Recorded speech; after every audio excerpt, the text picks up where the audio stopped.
Hello everyone, welcome to another ActinoBase e-seminar. Today we've got another group leader talk from Yvonne Mast from the Leibniz Institute in Germany. And she'll be talking about SARP-driven activation of antibiotic gene clusters. So I'll just pass it over to Yvonne now. Okay, thanks and good afternoon. My name is Yvonne Mast and I'm head of the department Bioresources for Bioeconomy and Health Research, which belongs to the Leibniz Institute DSMZ, which is the German collection of microorganisms and cell cultures located in Braunschweig, Germany. And actually, I only recently moved to the DSMZ this was last year, before I worked at the University of Tübingen in the group of Professor Wohleben. And today I wanted to use the opportunity and talk about part of a PhD thesis from Janina Krause, who finished her PhD thesis last year in Tübingen. And the project is about the SARP-driven activation of antibiotic gene clusters in Actinomycetes, and a kind of the question on how you can make use of regulators in order to activate silent gene cluster expressions. So why is that research needed at all? So, I mean, all of you know that we really do need new antibiotics, and this is because we face an increasing threat caused by infections that come from antibiotic-resistant pathogens. Now, the World Health Organization only 2 years ago mentioned again that the antibiotic resistances are one of the major threats to global health. So luckily, we know the most potent antibiotic producers, which indeed are the Actinomycetes, because those organisms are known to produce up to 2/3 of all known antibiotics. Now, this biosynthetic potential is known for quite a while. And what it's also known for some time is that the genetic potential for the biosynthesis of antibiotics is even larger. And this has been found when the first genome has been sequenced from Actinomycetes strain, because there it has been found that the genome is full of secondary metabolite gene clusters. However, a lot of them occur in a silent form, meaning that several of those gene clusters are not expressed at all, or are only expressed at a low level, meaning that the respective antibiotics or secondary metabolites are not produced. And of course, the interesting thing about these silent gene clusters is the question, how can we activate them in order to find novel antibiotics? And this is a kind of what the talk is about. So how can we make use of regulators in order to exploit the full biosynthetic potential of Actinomycetes? And concerning this, I would like to focus on the SARP-type regulators. And first of all, talk about a specific SARP-type regulator called PAPA2. And here I will tell you how we identified and characterized this PAPA2 regulator. It's the regulator that comes from the pristinomycin producer Streptomyces pristine-spiralis. And here it acts as a direct activator of antibiotic biosynthesis. So this I will tell you in the beginning, and then I would like to show you that a heterologous expression of this SARP-type regulator in a foreign strain can indeed lead to the activation of a silent gene cluster expression. And this we have observed for Streptomyces libidans as an example. And at the end of my talk, I want to point out that these SARP-type regulators indeed can be used as general activators to activate antibiotic gene clusters in Actinomycetes. Now, first of all, coming to this SARP-type regulator, PAPA2. This regulator we identified in the Actinomycetes strain Streptomyces pristine-spiralis. So we worked with that strain for quite a while. And it's the producer of the streptogramin antibiotic pristinomycin. And pristinomycin actually is not only one antibiotic, but it consists of two separate and also chemically different substances, which is pristinomycin 1. This is a peptide antibiotic, and pristinomycin 2, which is a polyketide-like antibiotic. And both substances are produced by pristine-spiralis in a specific ratio, so in this 70-30 ratio. And the interesting thing about these substances is that if both components act separately, they have a bacteriostatic effect. However, in combination, they are highly synergistically active with an activity that is up to 100-fold higher than if both components would act separately. And this leads to the bactericidal activity of pristinamycin. So a semi-synthetic derivative is on the market. It's called Synercid, and it was purchased for a while by Sanofi Aventis. And it's used as an antibiotic of last resort against highly resistant pathogens, such as methicillin and vancomycin-resistant Staphylococcus aureus strains, but also vancomycin-resistant enterococci. So what we did was we characterized the pristinamycin bisynthetic gene region, and thereby we found that it spans a size of up to 210 kb, which makes it one of the largest gene clusters identified so far. And the genes that are shown here in red, those are the ones that encode for pristinamycin 1 biosynthesis. And those that are highlighted in blue, they encode for pristinamycin 2 biosynthesis. And there's another gene region here, this 90 kb gene region, which harbors another secondary metabolite bisynthetic gene cluster, which is expected to encode for type 2 type polyketide. Okay, when we had a closer look into this bisynthetic gene region, we identified a set of 7 different transcriptional regulatory genes, which is quite a lot because a normal antibiotic gene cluster maybe harbors 1, 2, or 3 regulatory genes. But here we ended up with 7 transcriptional regulatory genes. And we analyzed the regulatory functions of all of these genes individual. However, today I will only or mostly focus on this PAPA2 regulatory gene over here. Just in short, the different transcriptional regulators involve, for example, a gamma-butyrolactone receptor gene that is located here at the very right border of the cluster. It's called SPBR, and it senses hormone-like substances like this A factor like gamma-butyrolactone here. Then the cluster includes 3 genes that encode for SARP-type regulators, which are PAPA1, 2, and 4. And SARP-type regulators normally act as activators of antibiotic biosynthesis. And then there are 2 TEDR-like repressor genes, which are PAPA3 and PAPA5. So those regulators normally act as repressors of antibiotic biosynthesis. And there's also a response regulator gene involved, which is PAPR6. So as I said, I will here focus on PAPA2. And in order to find out what's the function of PAPA2 or what's the regulatory function of PAPA2 in Pristina spiralis, we inactivated the gene and analyzed pristinamycin production. And thereby we found that the PAPA2 mutant doesn't produce any pristinamycin anymore in comparison to the wild type, which still nicely produced pristinamycin 1 and pristinamycin 2. So obviously the deletion of PAPA2 in Pristina spiralis completely deleted pristinamycin or abolished pristinamycin production.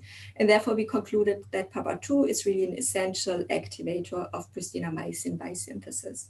On the other hand, for example, when we overexpress PAPA2 in Pristina spiralis, then we observed an increased pristinamycin production. Now, in order to find out if PAPA2 really binds to the promoter regions of pristinamycin structural genes, we did some band shift assays, and there we purified the PAPA2 regulator and tested it in band shift assays together with the promoter regions of pristinamycin 1 and pristinamycin 2 structural genes.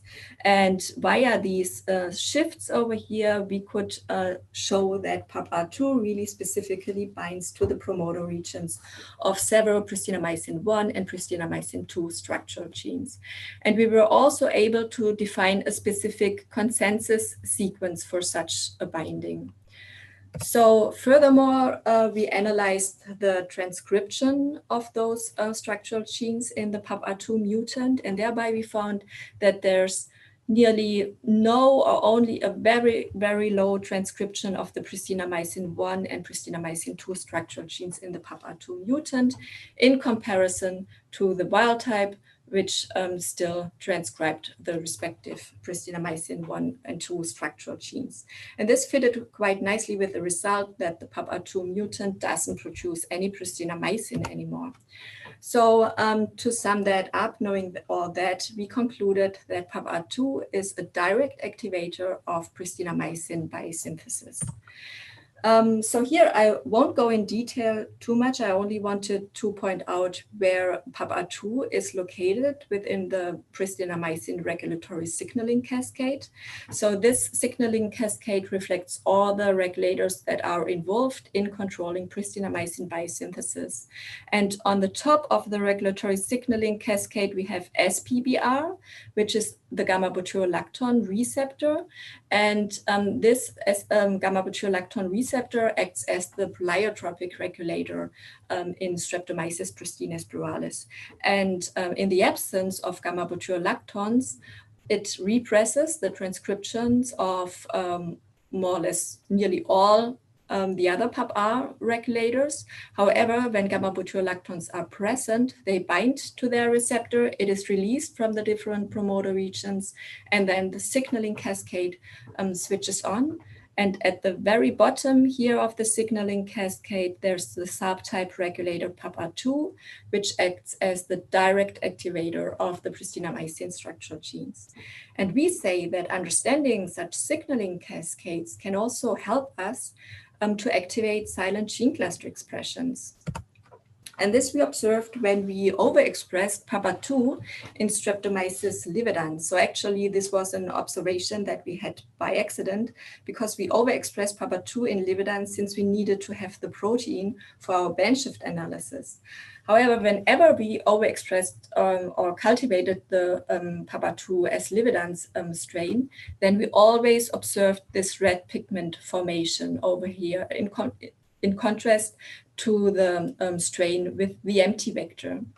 So in order to find out what this red pigment really is, we did a spectrophotometrical analysis and thereby found that the substance is andecyl protegiocin. So andecyl protegiocin is just a known compound from Streptomyces lividans. However, under normal growth conditions, andecyl protegiocin is not produced by Streptomyces lividans, so it can be regarded as a kind of a product from a silent gene cluster. And in Streptomyces lividans, the andecyl protegiocin biosynthesis is known to be under control of the SARP-type regulator RED-D. And RED-D shows quite some high homology to our PAPR2 regulator, so with an amino acid similarity with around 55%. So therefore, we speculated that maybe the PAPR2 expression in S. lividans somehow takes over the function of RED-D and leads to the induction of andecyl protegiocin biosynthesis. So in order to study this a bit more in detail, we also did RT-PCR experiments, so analyzed the transcription profile of the andecyl protegiocin structural genes from the S. lividans PAPR2 culture in comparison to samples with the empty vector. And thereby we could find that indeed the PAPR2 overexpression strain shows an increased transcription of andecyl protegiocin structural genes, like for example RED-P and RED-Q, in contrast to the S. lividans strain with the empty vector where the transcription was not so intensive. And we also proved that by real-time PCR experiments and really found a significantly higher transcription amount of RED-P and RED-Q in the PAPR2 S. lividans overexpression strain. Furthermore, we wanted to see if PAPR2 is really able to bind to the promoter region of those two structural genes, and therefore did band shift assays with the purified PAPR2 regulator and the promoter region in front of RED-P and RED-Q. And here we could observe some specific shifts. and therefore could really show that PAPA2 binds to those promoter regions. And also in here, we were able to again identify our specific PAPA2 consensus sequence within the promoter regions in front of RED-P and RED-Q. So based on these data, we concluded that PAPA2 really takes over the function of RED-D, and in Streptomyces lividans leads to the activation of this kind of silent gene cluster expression, which results in the production of andosylproteogiosin. Okay, knowing all that, we had a closer look into the family of SARP-type regulators. So the SARP-type regulators has been described in literature as so-called Streptomyces antibiotic regulatory proteins. And they are known to be pathway-specific activators of antibiotic biosynthesis. So far, we also know that the protein is characterized by a conserved N-terminal DNA binding domain, and this binding domain harbors a helix-turn-helix motif. And with this N-terminal binding domain, the SARPs bind to conserved consensus motifs, which are located within the promoter regions in front of the target genes. So those subproteins have a conserved N-terminal binding domain, and they bind to conserved sequence motifs. Furthermore, we wanted to find out where those SARP genes really occur. So in which type of organisms can we find SARP genes? And therefore, we asked Kai Blin, who co-developed the AntiSmash tool, to help us and see or to analyze the database for sequences that have a SARP gene encoded. And he could find that a lot of different Actinomycetes indeed do harbor SARP genes. So, for example, different genera like Streptomycetes, but also Salinispora, Amycolatopsis, Nocardia, and a lot of other Actinomycetes all harbor SARP genes, with up to 100% in Streptomyces, but also 100% of all genome sequence Salinispora harbor SARP-type genes. So they are really quietly abundant in Actinomycetes, and furthermore, we also wanted to see where those SARP genes are located within the genome sequences. And here Kai found that the SARP genes are often constituents of biosynthetic gene clusters encoding for different types of secondary metabolites. So for example, he found SARP genes within different NRPS gene clusters, but also a lot of polyketide gene clusters. He found SARP genes in nucleoside antibiotic gene clusters or phosphonate gene clusters. So obviously SARP genes occur in many different gene clusters encoding for various types of secondary metabolites, meaning they are abundant in a lot of Actinomycetes and occur in a lot of different secondary metabolite gene clusters, which is why we thought that these type of regulators are, can be used as maybe general activators for the activation of gene clusters in Actinomycetes. So coming to activation approaches of silent gene clusters, I also would like to point out which other methods are available to follow or to do activations of silent gene clusters. So there are a lot of methods described or a lot of strategies described in literature. So for example, if you would like to activate a silent gene cluster, you may just add different elicitors or stress signals, for example, like ethanol, or you may also add different antibiotics or gamma-butyrolactons in order to force the strain to activate the silent gene cluster expression. Or you may also do a co-cultivation with your strain of interest and grow it together with different bacteria or fungi in order to elicit silent gene cluster expression. Another strategy is to grow the strain in different media. This is called the OSMAC strategy, because we know that if you grow one strain in different media, it may produce different substances in the various media. Okay, however, concerning these approaches, they are all completely unspecific in terms of the biosynthetic gene cluster to be activated. And the drawback with these approaches is that later on you need to do quite some major analytical efforts in order to find out what's the antibiotic or the secondary metabolite that is the product from your activation approach. On the other hand, there are also some more specific approaches. Like, for example, if you do know that your strain harbors a silent gene cluster, you may just do a heterologous expression of your silent gene cluster, meaning you take it out of your native strain, bring it in a foreign strain in the hope that it produces the substance in the other strain. Or you clone in an artificial promoter in front of your biosynthetic gene cluster and thereby force it to be expressed. Another strategy is that you manipulate the native regulatory genes. For example, you just overexpress an activator gene in your gene cluster, or you delete a repressor. This could also end up in activation of a silent gene cluster.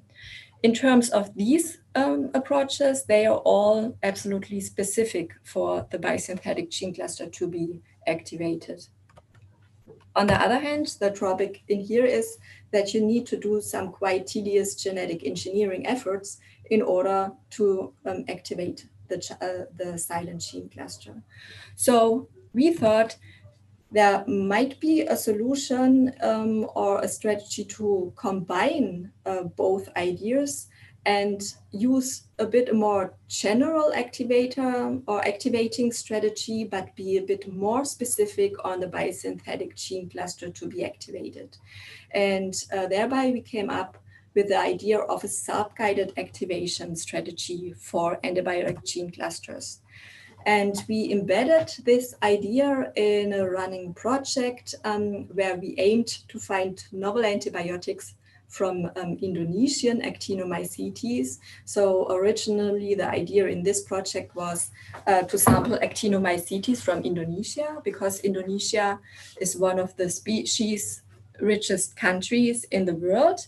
And the idea was that this species richness might be reflected in the microbial species richness, and that we do find new Actinomycetes there that may produce novel antibiotics. So within this project, we isolated 20 different Indonesian Actinomycetes. This was in cooperation with the LIPI Institute in Indonesia.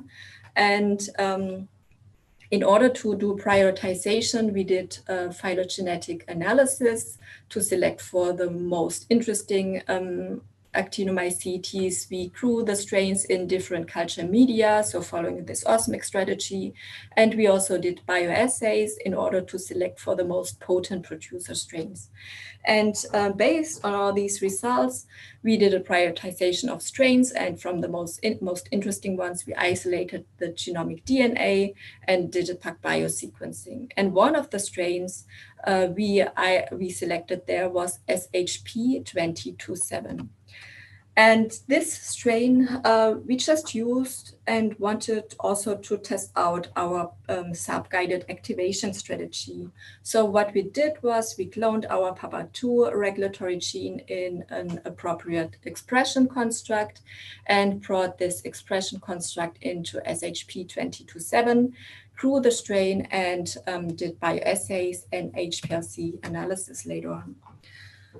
And thereby we found when we performed these bioassays with Bacillus subtilis as a test organism, then the SHP-227 strain, which harbored the PAPA2 expression construct, always yielded improved bioactivity against the Bacillus subtilis test strains. In comparison to the control strains with the empty vector or the SHP-227 wild type strain. So we repeated that quite several times, and in some always observed a better activity from the SHP-227 PAPA2 expression strain. So therefore, we knew that PAPA2 expression really leads to an improved bioactivity of SHP-2027.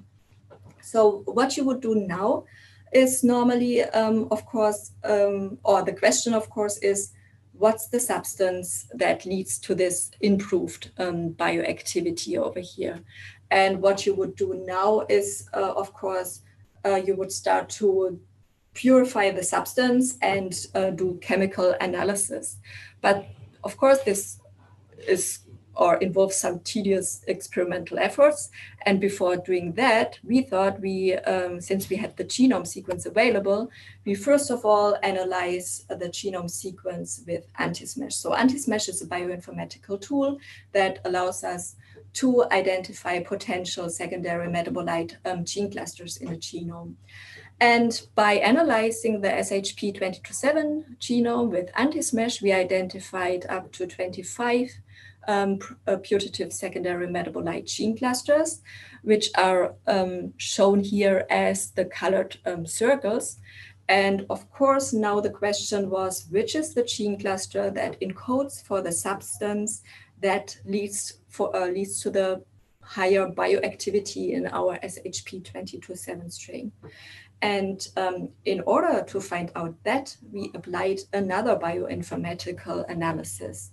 So we used the bioinformatical tool PET-scan, which is a tool that allows us to search the genome sequence for regulatory consensus sequences. So we used the SHP-2027 genome and analyzed it with PET-scan on the basis of our PAPA2 consensus motif. And thereby we were able to identify our specific PAPA2 consensus motif in the beginning or in front of a cluster, cluster 9, which encodes for predicted nucleoside biosynthetic gene cluster.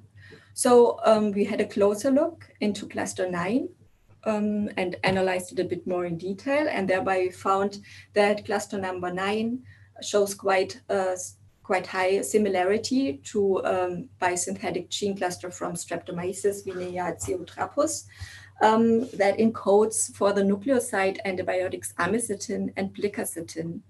So those substances act as protein synthesis inhibitors. They are quite active against, for example, Mycobacterium, but in general, they show a quite good antibacterial and antiviral activity. So doing these bioinformatic analysis, we had a hint for which kind of substance we should look for. And only on the basis of this, we went back into lab and then grew the strains and checked for the respective compounds. So we did HPLC analysis with culture extracts from the SHP-2027 PAPA2 overexpression strain, but also with the strains harboring the empty vector and the wild type strain. And based on the HPLC analysis, we could really show that the SHP-2027 PAPA2 expression strain produces the nucleoside antibiotics plicacetin and the plicacetin isomer in much higher volumes in comparison, or much higher concentrations in comparison to the respective control strains.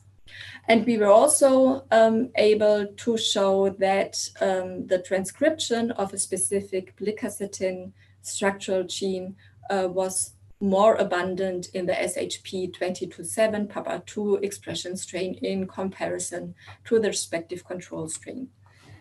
So based on these data, we could show that PAPA2 expression in SHP-2027 really increases production of plicacetin.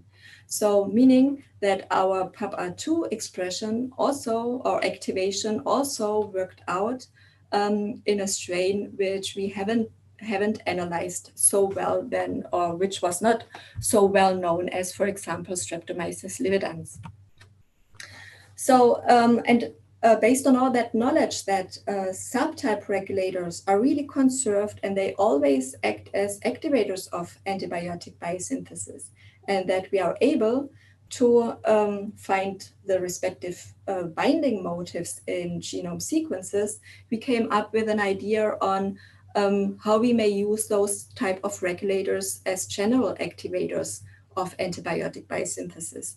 And this is what we now will follow up at the DSMZ, so the German collection of microorganisms in cell cultures in Braunschweig, because this is kind of the best place to do that. The DSMZ harbors many bioresources, and several of them are natural compound producers, including a lot of fungi, yeasts, also myxobacteria, but more important for us are, of course, the Actinomycetes. The collection harbors up to 3,200 Actinomycetes, around 2,500 of them are Streptomycetes, and several of them have already been sequenced. So the genome has already been sequenced. And the genome sequenced strains in the DSMZ collection, we would like to use and would like to perform our SARP-guided strategy or SARP-guided activation strategy, with the meaning we will analyze the genome sequence DSMZ strains for the occurrence of SARP genes within predicted biosynthetic gene clusters, and we will also prioritize them for the possession of or for the occurrence of SARP motifs in front of potential antibiotic structural genes. And these strains we will use and or use as a basis to do the heterologous SARP expression in. And then, of course, we will perform comparative antibiotic production analysis by using bioassays, but also HPLC analysis and so on. Okay, to sum that up, what I showed you in the slides before was that PAPA2 is an essential activator of pristinomycin biosynthesis in Streptomyces pristina spiralis. We could also see that the heterologous expression of PAPA2 in a foreign strain activates the silent gene cluster expression. This we could show by activating undissolved proteoglycan biosynthesis in Streptomyces lividans. Then we say that SARP regulators are really suitable activators to be used in general for the activation of antibiotic biosynthesis in Actinomycetes. And finally, bioinformatical analysis highly can accelerate compound identification. Okay, with the last two slides, I first of all would like to make some advertisement. Because I have the honor to host a special issue in the journal Antibiotics, and the topic is about novel antibiotics from Actinomycetes. The journal only recently obtained an increased impact factor, so whoever has a manuscript laying around that fits or falls under this topic or has an interest research that should be written up and would fall into this topic is highly welcomed to submit a manuscript to this special issue, hopefully by the end of October. And finally, I, of course, would like to thank the people that have been involved in this project, which was mainly Janina Krause, who worked on this SARP-guided strategy, and Ira Handayani, who focused on the Indonesian strains, especially on SHP-227. And now, since I'm here at the DSMZ, I'm working together with Juan Pablo Gomez Escribano and Maike Döppner. So with this, I would also like to thank you for your attention, and I'm happy to take questions. Thanks for the opportunity to talk here. Thank you. It was a really interesting talk. If anyone's got any questions, please post on the YouTube chat or Twitter with hashtag ActinoBase10. I'll just start with a question I had. Obviously, you showed that the SARP regulators are quite widespread. When you were doing your kind of genome mining and analysis of SARPs, did you find any gene clusters similar to pristinomycin that were previously not known? Yeah, so we have a set of, so far we analyzed 100 genome sequenced Streptomycetes, and we have a set of 10 candidate strains with gene clusters that do that do not show similarity to known gene clusters. So of course, these are good candidate strains to be used for an activation approach, because so far, what we saw with the Livedan strain and the SHP-22/7 strain, we ended up with known antibiotics. And of course, the idea is to use this kind of strategy to also find novel substances. Yeah, really interesting. So I've got a question here from Magdalena. She says, thank you for the interesting talk. How did you purify PAPR2 for DNA binding assays? And what is your experience with isolation of other recombinant SARPs? Yeah, it's hard to do the protein purification with the SARPs. We tried it a lot with E. coli, but failed, and therefore we did the overexpression in Streptomyces lividans, which works much better. But also in here, we ended up with several problems in protein purifications, and then later on, we often just used the lysates from the overexpression cultures. And I think this is also possible. Of course, you need to do a lot of control experiments to really prove that then the binding is really specific. So for example, of course, you need to also test the lysate from the S. lividans control, which harbors the empty vector. But as long as you can prove that with that controls, I think it's also fine. But it's really true, it's hard to purify and isolate subtype regulators. Yeah. Another question here from Ankita. He says, nice presentation. Were the extracts from SHP-22/7 effective on gram-negative organisms? And what about the toxicity in mammalian cells? This we did not test the toxicity in mammalians because amycetin, plicacetin, those are known substances, so therefore we did not really follow up their activity because activities have been described before, I think. And no, we did not see bioactivity or increased bioactivity against E. coli. We found that extracts from SHP-22/7 also have activity against E. coli, but we do not think that it comes from the amycetin, plicacetin. But the cluster harbors a number of, or the genome harbors a number of different gene clusters, and we think that the activity against the gram-negatives comes from another substance encoded from one of the clusters. Yeah. I think that might be all the questions for now.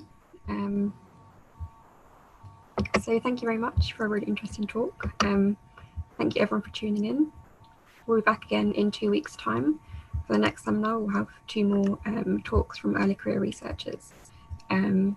We've also still got slots available, so if you want to sign up for another talk using the form which is in the YouTube link, then please do, and sign up for the mailing list. And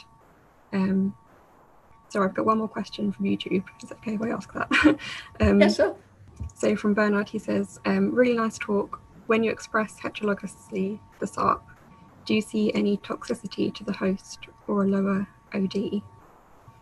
No, no, not really, no.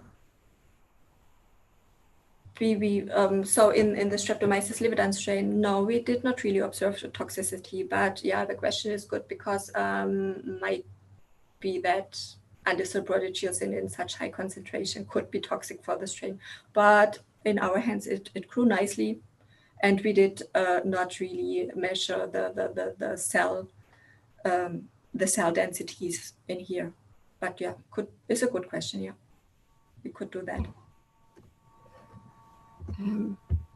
Apparently I've got one more question.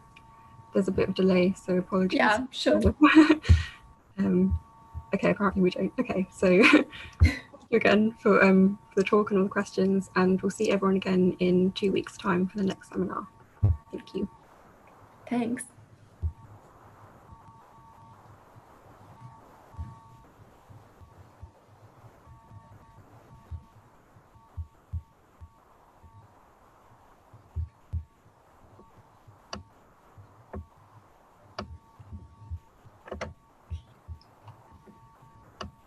Are we